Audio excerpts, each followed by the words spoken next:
Le Nintendo Direct vient de se terminer et voilà ce qu'on peut en dire. Aujourd'hui, le Nintendo Direct était centré sur des annonces des éditeurs tiers et on a pu découvrir une vingtaine de titres pendant les 25 minutes de la présentation. Le bal s'est ouvert sur Monster Hunter Story 3 qui sortira en 2026 sur la Switch 2 et qui a l'air vraiment très beau.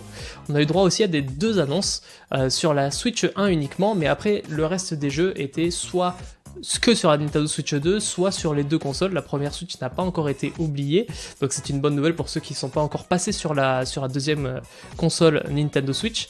Vers le milieu du direct, on a eu droit aussi à une surprise, on a eu droit à des nouvelles images de Hyrule Warriors, les chroniques du Sceau, qui n'a pas encore trouvé sa date de sortie, petite déception de ma part, mais par contre on sait que ça sortira cet hiver, ça a été encore confirmé, et des nouvelles infos seront prochainement communiquées.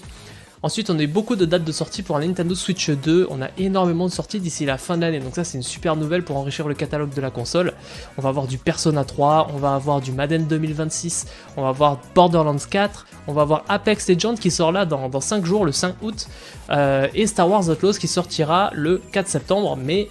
Alors j'avoue, de ce qu'on en a vu, les graphismes, ça a vraiment pas l'air fou, ça me fait un petit peu peur sur cette console, je sais pas trop ce qui s'est passé, mais on verra bien. Et enfin, on a eu l'annonce d'une nouvelle licence Square Enix qui s'appelle The Adventures of Elliot The Millennium Tales.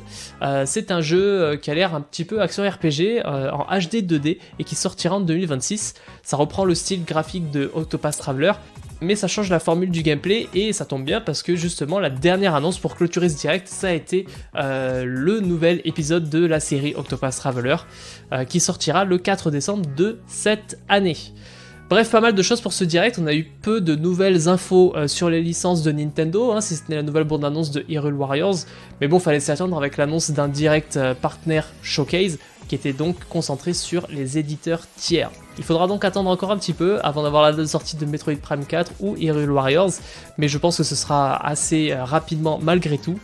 Et vous, dites-moi ce que vous avez pensé de ces annonces, est-ce qu'il y a des choses qui vous ont surpris, est-ce que vous attendiez à plus, est-ce que vous êtes satisfait?